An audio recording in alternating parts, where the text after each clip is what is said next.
Topic क्या है बच्चों? तो टॉपिक जो हम लोगों ने कल थोड़ा सा लास्ट में पढ़ा था उसको फिर से पढ़ लेते हैं। जो नाइट्रोबेंजीन होते हैं, नाइट्रोबेंजीन, इनके रिएक्शन के बारे में थोड़ा देख लें। तो कैसा बच्चों? तो सबसे पहले फर्स्ट देखते हैं हम लोग। फर्स्ट है इलेक्ट्रोफिलिक सब्स्टिट्यूशन रिएक्शन। हिंदी में कहा जाता है इलेक्ट्रॉन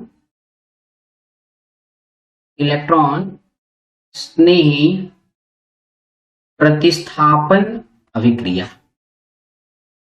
इसमें बच्चों ये मेन क्वेश्चन क्या था? इसमें मेन ये था कि अगर मान लो कि कोई नाइट्रोबेंजीन है, अब इस नाइट्रोबेंजीन का मैं रिएक्शन कराता हूं और वो रिएक्शन इलेक्ट्रोफिलिक सब्स्टिट्यूशन रिएक्शन होगा तो क्या? जैसे मैं इसका नाइट्रेशन करा दूं, नाइट्रोबेंजीन का ही नाइट्रेशन करा दूं तो क्या? तो नाइट्रेशन किस टाइप का रिएक्शन है बच्चों? इसमें एक इलेक्ट्रोफाइल बाहर निकलता है और दूसरा इलेक्ट्रोफाइल जुड़ता है।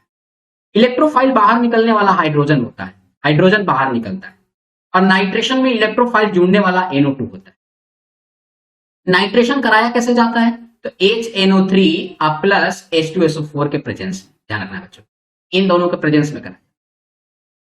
तो ये जुड़ेंगे कहां पर? कौन से हाइड्रोजन को रिप्लेस करेगा? तो ये मेटा वाले हाइड्रोजन को रिप्लेस करेगा, ध्यान रखना है बच्चों। और यहां पर NO2 जुड़ जाएगा और हाइड्रोजन को बाहर निकाल। तो मेटा पर क्यों जुड़ेगा, ऑर्थो पर क्यों नहीं जुड़ेगा, पैरा पर क्यों नहीं जुड़ेगा?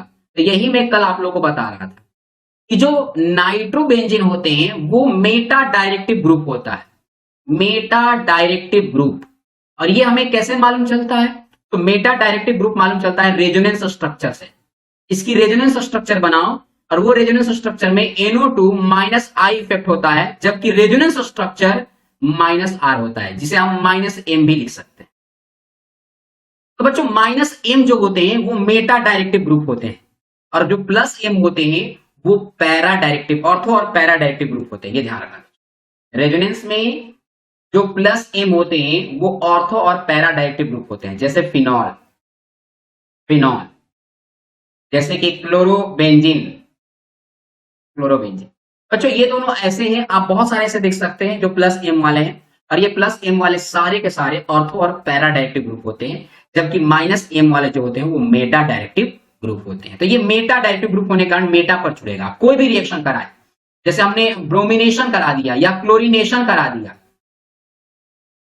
NO2 का क्लोरीनेशन करा दिया, Cl2 को जोड़ा, इसके प्रेजेंस में FeCl3 के प्रेजेंस में कोई एक लुईस एसिड ले लिया, तो ये कहां पर जुड़ेगा? ये मेटा पर ही जुड़ेगा। ये ध्यान रखना है बच्चों, ये मेटा पोजीशन पर ही जुड़ेगा। तो Cl कहां पर जुड़ेगा? मेटा पर जुड़ेगा।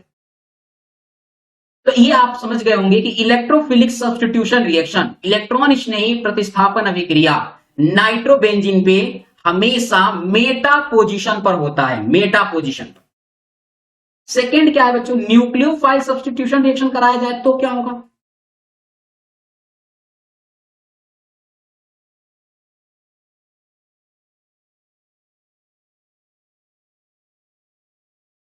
अगर हम नाभिक स्नेही कराए तो फटाफट आंसर दो बच्चों।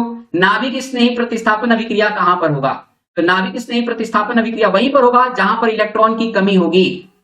तो इलेक्ट्रॉन की कमी कहां पर होता है? फटाफट बताओ मुझे, इलेक्ट्रॉन की कमी कहां पर होता है? बहुत बढ़िया आंसर, गुड आंसर, परफेक्ट। तो समझ गए बच्चों कि न्यूक्लियोफाइल सब्स्टिट्यूशन रिएक्शन ऑर्थो और पैरा पर क्यों होगा?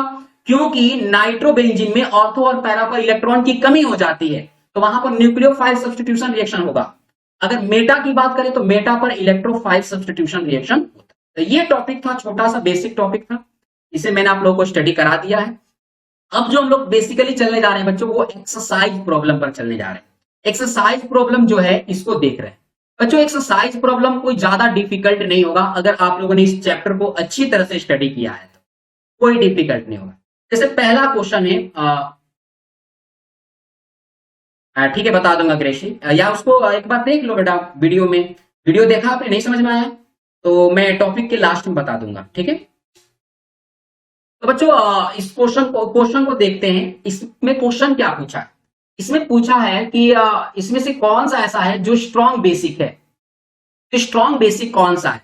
तो हमने क्या माना कि जो एमीन होते हैं ये बेसिक नेचर होते हैं, लुईस बेस होते हैं, लुईस बेस होते हैं।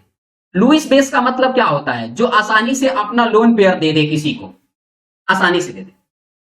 जैसे बच्चों हमने यहां पर ले लिया एक प्राइमरी, क्या ये प्राइमरी आसानी से लोन पेयर देगा? तो हाँ देगा, नाइट्रोजन के पास लोन पेयर है, ये देगा। तो आप कहोगे सर तो नाइट्रोजन तो हाईली रिएक्टिव होता है, वो क्यों इलेक्ट्रॉन देगा? तो नाइट्रोजन की साइज छोटी होती है, अगर उस पर इलेक्ट्रॉन डेंसिटी ज्यादा हो गया तो, इलेक्ट्रॉन डेंसिटी ज्यादा हो गया तो अपना लोन पेयर दे सकता है। तो बच्चों इलेक्ट्रॉन डेंसिटी कैसे ज्यादा हुआ, कैसे मालूम चलेगा? तो सभी को मालूम है कि ये एल्काइल है, एल्काइल के पास प्लस आई इफेक्ट होता है, और प्लस आई इफेक्ट होने के कारण नाइट्रोजन पर इलेक्ट्रॉन डेंसिटी, इलेक्ट्रॉन घनत्व बढ़ जाएगा। बढ़ेगा कि नहीं बच्चों? बढ़ जाएगा कि नहीं? ज्यादा हो जाएगा कि नहीं? और ज्यादा होगा तो ये आसानी से दे सकता है अपना लोन पेयर। किसको देगा? जिसको लोन पेयर चाहिए। लोन पेयर किसको चाहिए? इलेक्ट्रोफाइल को चाहिए। इलेक्ट्रोफाइल को लोन पेयर चाहिए, वो दौड़ा हुआ आएगा, इसे ले लेगा। सही बच्चों, दौड़ा हुआ इलेक्ट्रोफाइल तो आएगा लेने के लिए, लेकिन इसे रोकेगा कौन? इसे रोकेगा स्टेरिक हिंड्रेंस। अब ये स्टेरिक हिंड्रेंस क्या होता है? तो समझो बच्चों ये बॉडी गार्ड होता है, ये हो गया नाइट्रोजन, नाइट्रोजन ये हो गया इसका लोन पेयर, यहां हो गया हाइड्रोजन, यहां हो गया हाइड्रोजन, यहां पर हो गया एल्काइल।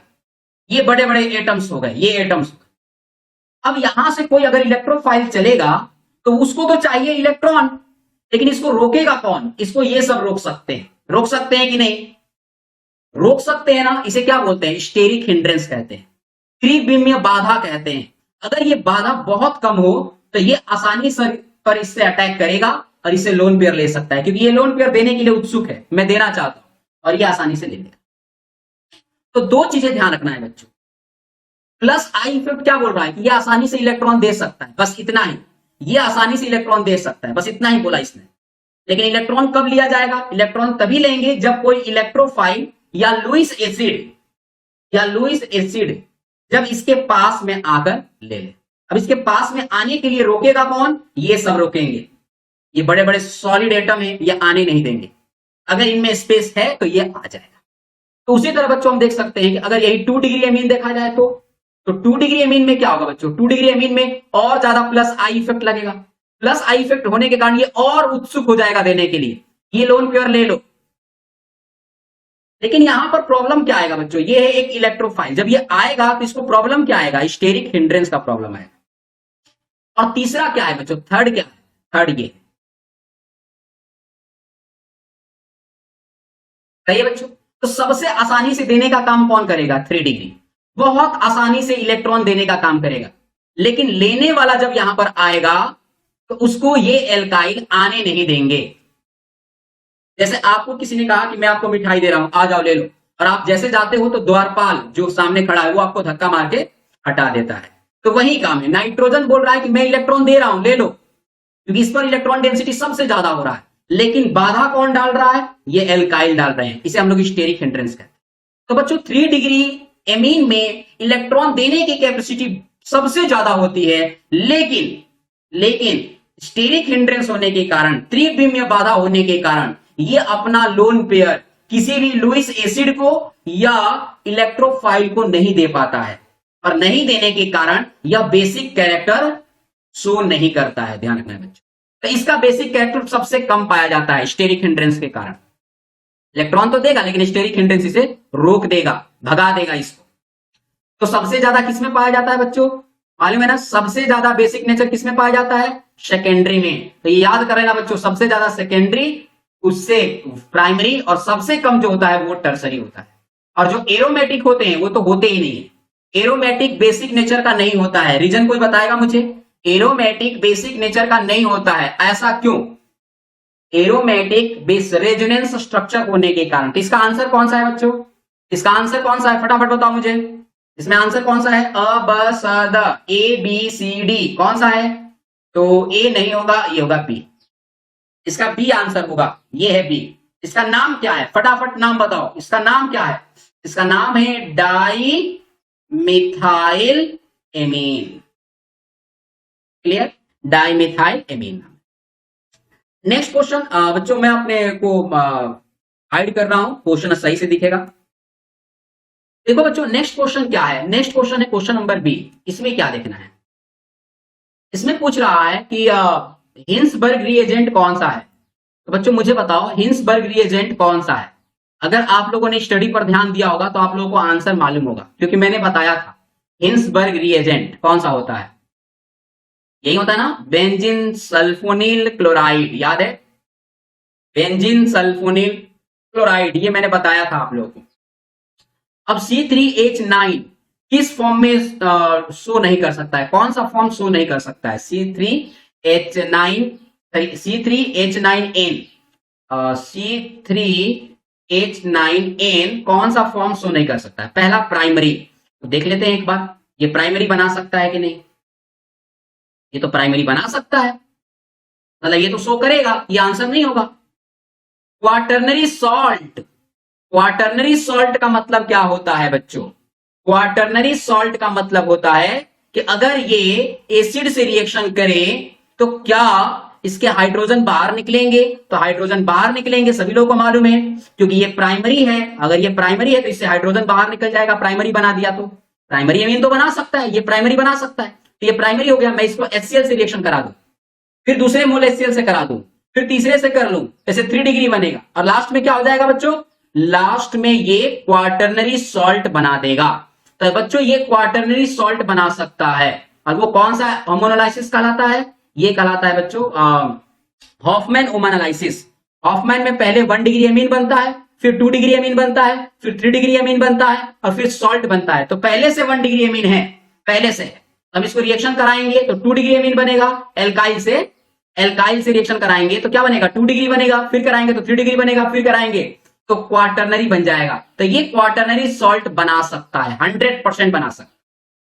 अब हम लोग बात करें बच्चों इसे टर्सरी एमीन की बात करें, सॉरी बच्चों, नहीं, माई मिस्टेक बच्चों, इसी से बनाना है हमें, रिएक्शन नहीं कराना है, सॉरी बच्चों, रिएक्शन नहीं कराना है, ऐसे ही बताना है, तो सही है। ये जो होता है वो प्राइमरी बनाता है, प्राइमरी बनाता है, और ये सेकेंडरी भी बनाता है, देखो बच्चों, सेकेंडरी बनाता है, इसी का स्ट्रक्चर ही बनाने थे, मैंने रिएक्शन समझ लिया, स्ट्रक्चर बनाने थे बच्चों, तो मैंने यहां पर स्ट्रक्चर बना दिया, देखो ये बना दिया प्राइमरी, यहां पर बना दिया सेकेंडरी, और यहां क्या बन गया बच्चों, यहां बन गया टर्सरी।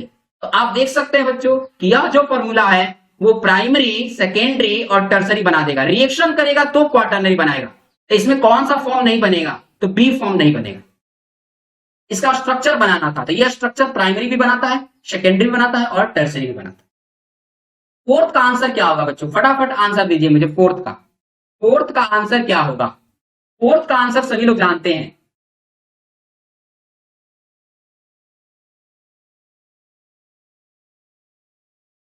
फोर्थ का आंसर एक महेश ने दिया है, राहुल चौधरी ने दिया है, एक बार सोच समझ के देना। हाँ अब थोड़ा आंसर, अब कंफ्यूजन करने वाला आंसर आ रहे हैं, अब सही आया, मजा आ गया।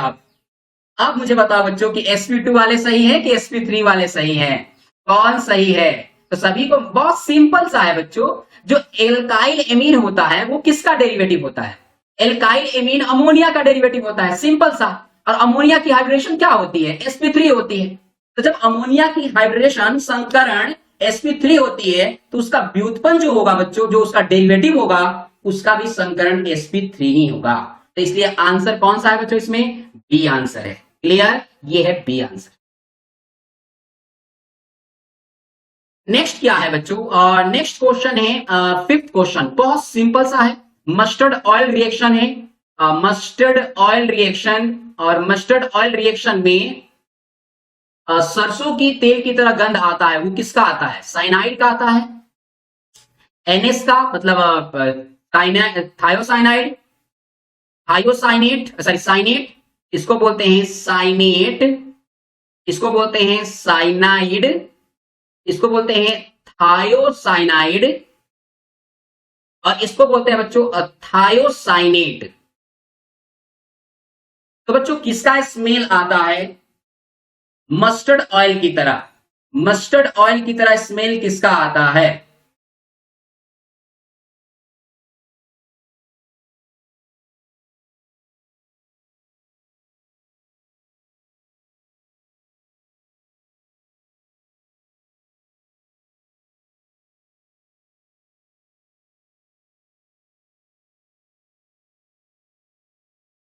ओके बच्चों, तो किसका आता है, मस्टर्ड ऑयल का आता है, यानी 100% राइट आंसर है इसका डी। सिक्स्थ क्वेश्चन पूछ रहा है क्लोरोपिक्रीन का फॉर्मूला कौन सा है। ये तो कल ही बात हुआ था, कल ही बात हुआ था बच्चों। इसमें क्लोरोपिक्रीन कौन सा है, कल हम लोगों ने बात किया था। आंसर कौन सा आएगा बच्चों इसका, देखकर एक बार सही समझकर आंसर देना आप लोग। इसमें आंसर कौन सा है बच्चों, ए आंसर है। अब ये सबसे बेस्ट क्वेश्चन में से एक क्वेश्चन है, सबसे बेस्ट क्वेश्चन में से। जब हम नाइट्रेशन कराते हैं, नाइट्रेशन कराते हैं, नाइट्रीकरण कराते हैं, नाइट्रीकरण, तो उस समय जो HNO3 होता है वो कैसा कार्य करता है, बेस की तरह कार्य करता है, एसिड की तरह कार्य करता है, रिड्यूसिंग एजेंट की तरह कार्य करता है, कि कैटलिस्ट की तरह कार्य करता है। तो बच्चों कैटलिस्ट की तरह तो कार्य करेगा नहीं, ये आंसर तो नहीं होगा, 100% एक ये आंसर नहीं होगा, वो कैटलिस्ट की तरह कार्य नहीं करेगा। क्लियर। अब क्वेश्चन ये उठा कि इन तीनों में से क्या होगा, तो क्या बच्चों ए हो सकता है, बेस की तरह कार्य कर सकता है। फटाफट बताओ मुझे आंसर, क्या HNO3 बेस की तरह कार्य कर सकता है, क्या बेसिक नेचर का हो सकता है।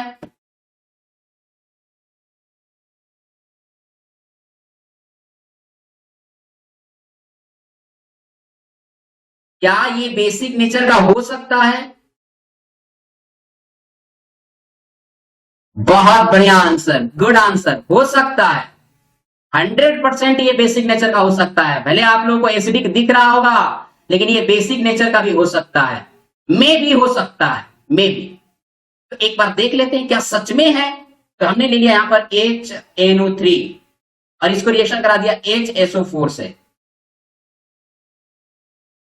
बच्चों हम जब रिएक्शन करा रहे हैं तो यहां पर H2SO4 कैसा वर्क कर रहा है, एसिड की तरह H दे रहा है, और ये कैसा वर्क कर रहा है, बेस की तरह OH दे रहा है, जिसके कारण नाइट्रेशन में HNO3 बेस की तरह कार्य करता है। ध्यान रखना बच्चों, या कैसा होगा, बेस की तरह कार्य होगा। अब एक बच्चे ने पूछा है कि H2SO4 एसिडिक होगा कि बेसिक होगा। अब इसका आंसर फटाफट बच्चे बताएं। बताओ बच्चों, रिएक्शन पर डिपेंड करता है कि रिएक्शन कौन सा है। अगर यही नाइट्रेशन रिएक्शन है, तो नाइट्रेशन रिएक्शन है तो यह कैसा वर्क करेगा, H2SO4 कैसा होगा, एसिडिक होगा कि बेसिक होगा। आंसर दो बच्चों, एसिडिक होगा। ये तो रिएक्शन पर डिपेंड करता है। तो ये ध्यान रखना बच्चों, ये कंफ्यूजन करता है। बच्चे समझते हैं कैटलिस्ट नहीं होगा, बेस नहीं होगा, अब इन दोनों में सोचने लगते हैं, तो फिर सोचते हैं एसिडिक तो होगा ही, राइट आंसर कर देते हैं, जो रॉन्ग हो जाता है। जबकि ये रॉन्ग हो जाता है। तो समझ में आया बच्चों कि HNO3 क्या होता है। HNO3 जो होता है वो क्षार के समान कार्य करता है नाइट्रेशन में। ध्यान रखना है बच्चों, किसमें, नाइट्रेशन में। इसका रीजन समझ में आया। नेक्स्ट नेक्स्ट क्वेश्चन है क्वेश्चन नंबर 8। बच्चों क्वेश्चन नंबर 8 में पूछा गया है कि कोई एक डाई है और ये डाई बनाया गया है कोई एक्स कंपाउंड से रिएक्शन करके, कोई एक्स कंपाउंड से रिएक्शन किया गया है और वो डाई बन गया है। और ये एक्स कंपाउंड किससे रिएक्शन किया है, बेंजीन डाइजोनियम क्लोराइड से। तो बेंजीन डाइजोनियम क्लोराइड ने एक्स से रिएक्शन किया और डाई बना दिया, रंजक बना दिया। तो वो एक्स कौन हो सकता है। तो हमने तो बहुत कम ही पढ़ा था, डाई वाले पढ़े थे ना बच्चों, कपलिंग रिएक्शन में, कपलिंग युग्मन अभिक्रिया में हम लोगों ने पढ़ा था कि बेंजीन डाइजोनियम क्लोराइड जो होता है वो डाई भी बनाता है। किसके किसके साथ डाई बनाता है बच्चों, तो अगर वो फिनॉल से रिएक्शन कर ले तो डाई बनाएगा, बनाएगा कि नहीं बच्चों, 100% बनाएगा। बीटा नेफ्थॉल से रिएक्शन करेगा तो डाई बनाएगा कि नहीं, बनाएगा, 100% बनाएगा। अगर ये एनिलीन से रिएक्शन कर ले तो बच्चों, एनिलीन से रिएक्शन करके ये डाई बना सकता है कि नहीं, तो बना सकता है, 100% बना सकता है। और ये डाई मिथाइल एनिलीन से भी रिएक्शन करके बना सकता है। तो इन चारों में से कौन सा आंसर है, देखते हैं बच्चों। ये क्या है, ये तो एल्कोहल है, एल्कोहल की बात ही छोड़ दो, इससे तो डाई बनता, रिएक्शन होता है, बेंजीन डाइजोनियम क्लोराइड इससे रिएक्शन करता है, तो क्या बनाता है।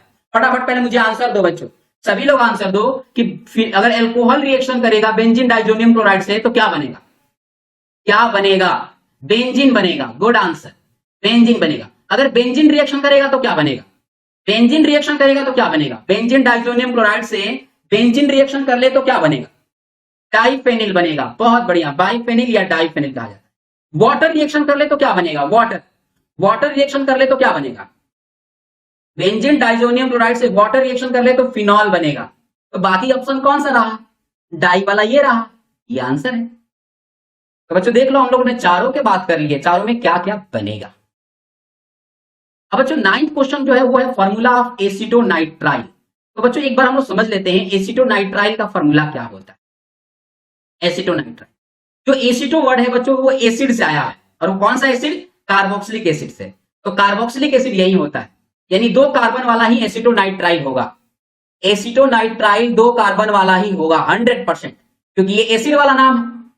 एसिड वाला नाम है तो एसिटो वर्ड कहां से आता है, एसिटिक एसिड से, 2 कार्बन से, तो 2 कार्बन वाला ही राइट है। तो क्या बच्चों ये कभी भी एसिटोनाइट्राइल हो सकता है, नहीं हो सकता है, ये नहीं हो सकता है, ये नहीं हो सकता है, सिंपल सा है। एसिटोनाइट्राइल केवल 2 कार्बन वाले ही हो सकते हैं। क्लियर। एक बार नेक्स्ट क्वेश्चन बच्चों क्या है, नेक्स्ट क्वेश्चन है the main product of reaction of methane amine.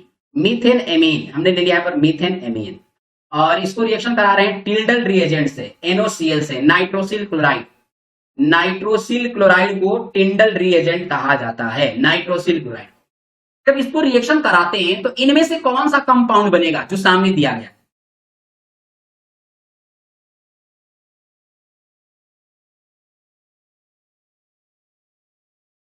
क्या हुआ ग्रेशी,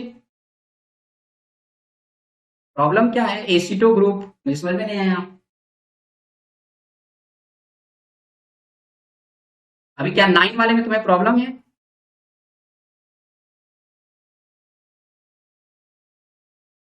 अच्छा, कुछ कंफ्यूजन आ रहा है। चलो मैं देख लेता हूँ, 9 को फिर से देख लूंगा, कोई बात नहीं। 9 को वापस देख लूंगा। तो बच्चों 10 देखो, 10 में क्या आंसर होगा। अगर हम नाइट्रोसिल क्लोराइड से रिएक्शन कराएंगे तो क्या बनेगा बच्चों।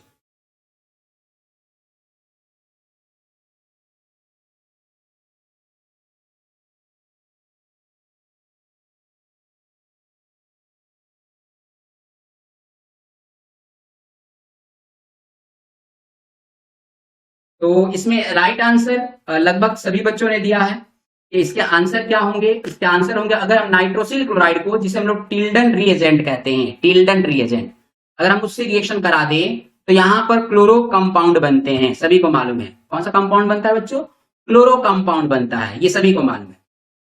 जब क्लोरो कंपाउंड को बनाएंगे तो यहां पर ऑप्शन नंबर कौन सा राइट हो जाएगा, ऑप्शन नंबर यहां पर राइट हो जाएगा,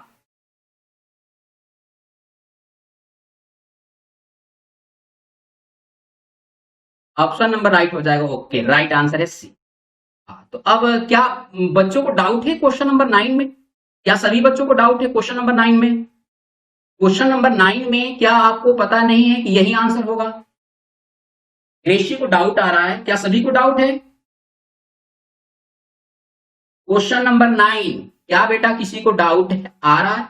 नो बेटा, इसमें कोई डाउट नहीं ऋषि, आप थोड़ा कंफ्यूज हो रहे हो इसलिए ध्यान रखना, इसमें किसी भी टाइप का डाउट नहीं है। ये जो नाम है बच्चों, ये नाम होता है एसिड के बेस पर, मैंने इसको स्टडी कराया था, एसिड के बेस पर, एसिड के बेस पर, एसिड के बेस पर जब हम लोग नाम रखते हैं तो सबसे पहले यही नाम आता है, पहला यही होता है CH3Cl। एसिड के बेस पर नाम कैसे रखा जाता है, एसिड के बेस पर जब नाम रखते हैं तो ये कितने कार्बन है, कितने कार्बन है, 2 कार्बन है, तो 2 कार्बन वाला ही एसिड लिया जाएगा, और 2 कार्बन वाले एसिड को एसिटिक एसिड कहा जाता है, एसिटिक एसिड।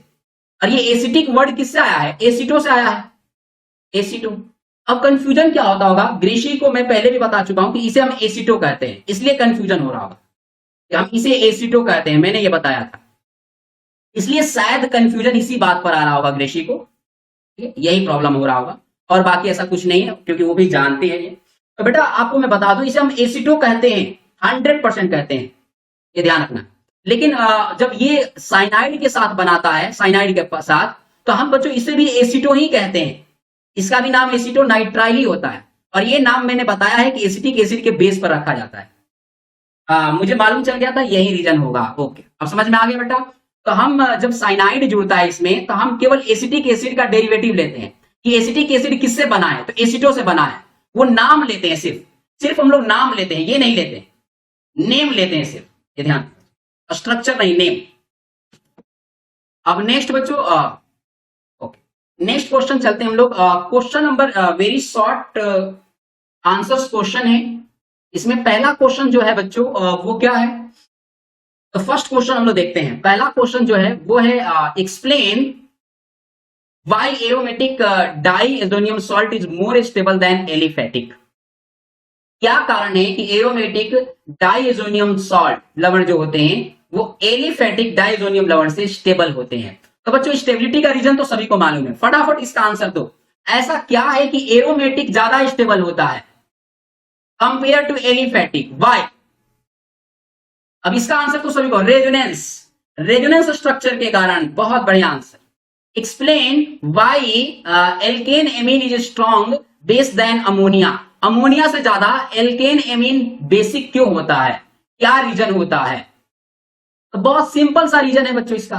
देखो अमोनिया भी लोन पेयर दे सकता है और ये भी लोन पेयर दे सकता है, तो बेसिक तो दोनों हुए, लेकिन ये स्ट्रॉन्ग बेसिक क्यों होता है? बहुत अच्छा आंसर। ये स्ट्रॉन्ग बेसिक इसलिए होता है क्योंकि इसके पास प्लस आई इफेक्ट ज्यादा होता है, इससे ज्यादा होता है, और प्लस आई होने के कारण ये लोन पेयर देने की कैपेसिटी रखता है। तो ये बहुत आसानी से लोन पेयर दे सकता है। अगर हम अरेंजिंग करने जाए तो इस तरह कर सकते हैं अरेंजिंग, कि ये हो जाएगा बच्चों 2 डिग्री, यहां पर हो जाएगा 1 डिग्री, फिर हो जाएगा 3 डिग्री, और फिर हो जाएगा बच्चों अमोनिया, और फिर हो जाएगा एरोमेटिक। इस तरह हम इसको अरेंज कर सकते हैं, लेकिन ये पूछा नहीं जाएगा, इतना ही पूछा जाता है, ध्यान रखना है, इतना ही पूछा जाता है। ये तो हम लोग बात कर चुके हैं, इस क्वेश्चन को मैं सॉल्व कर चुका हूं, दोनों क्वेश्चन, ये पहला भी हो चुका है, दूसरा भी हो चुका है। नेक्स्ट, ये बहुत बढ़िया क्वेश्चन बच्चों, बहुत बढ़िया क्वेश्चन दिया गया है। बोला गया कि यहां पर एक कंपाउंड है, उसको रिएक्शन करा रहा हूं मैं। थर्ड क्वेश्चन, इसको मैं रिएक्शन करा रहा हूं। अब इस रिएक्शन का नाम क्या है, नेम रिएक्शन क्या है? कुछ बच्चों को तो पहले ये बताना होगा, ये नेम रिएक्शन क्या है? Br और Br2 और NaOH दोनों जुड़ रहे हैं, तो ये एक रिडक्शन हो रहा है यहां पर, एमाइड का रिडक्शन। अब एमाइड के जो रिडक्शन होता है बच्चों, वो बेसिकली दो होता है। एक तो सिंपल सा रिडक्शन होता है, जो डायरेक्ट रिडक्शन करा दिया जाता है, उससे एमीन बन जाता है, और एक होता है बच्चों हॉफमैन ब्रोमाइड डिग्रेडेशन, या हॉफमैन ब्रोमाइड रिडक्शन कहा जाता है। ये धीरज ने बहुत अच्छा आंसर, राकेश कुमार चौधरी। बेटा तुम्हारा नाम यही है, राकेश कुमार चौधरी है? नेम, ओरिजिनल नेम क्या है?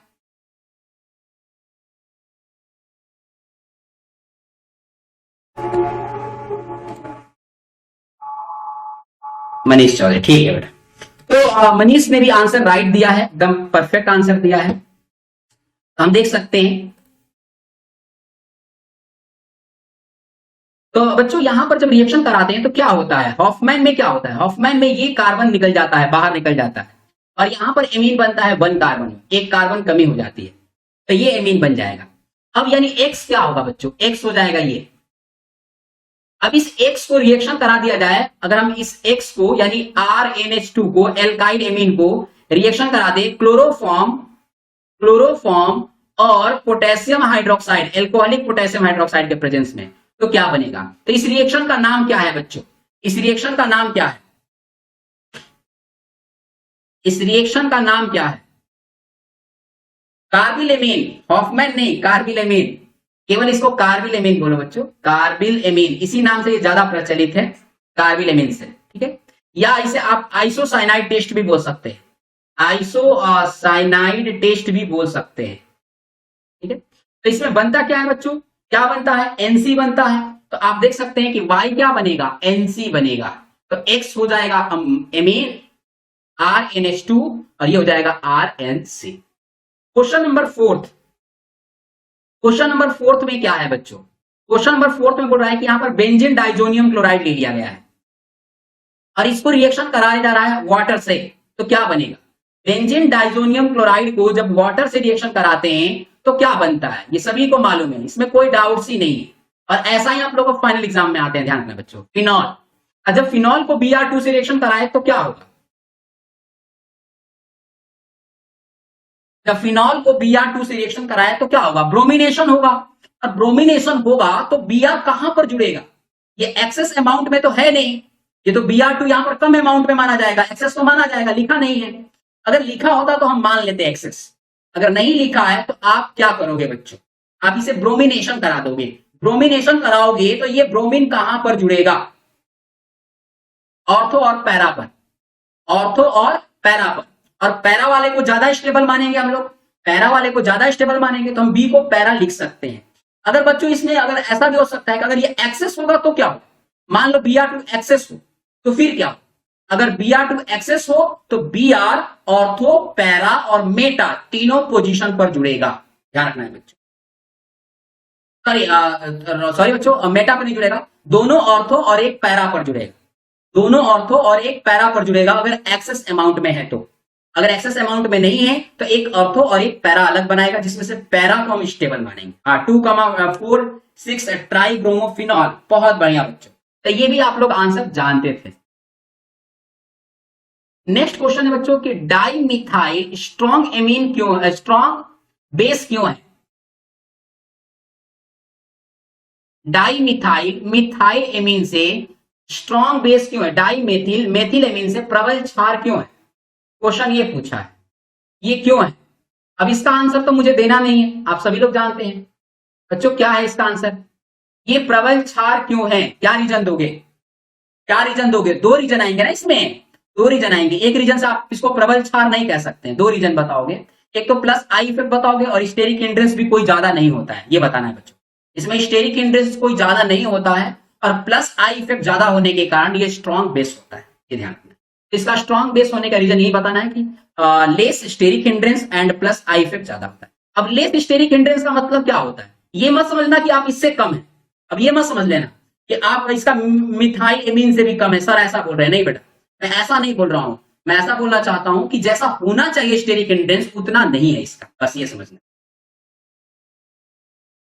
नेक्स्ट क्वेश्चन नंबर 7, फटाफट आंसर दो बच्चों। Question number 7, Mendis reduction, Mendis reduction, Mendis reduction किसका होता है? मेंडिस रिडक्शन किसका होता है? कौन से कंपाउंड का होता है मेंडिस रिडक्शन? एल्काइल साइनाइड का होता है। ये एल्काइल साइनाइड का जब रिडक्शन होता है तो क्या बनता है बच्चों? एल्काइल साइनाइड का रिडक्शन होता है तो बनता है यहां पर एमीन। किसके प्रेजेंस में? किसके प्रेजेंस में? यही तो है मेंडिस, यही तो है मेंडिस। किसके प्रेजेंस में? सोडियम एंड इथेनॉल के प्रेजेंस में। ओके बच्चों, तो ठीक है स्टूडेंट्स, तो आज टाइम हो चुका है। मैंने सोचा था कि कुछ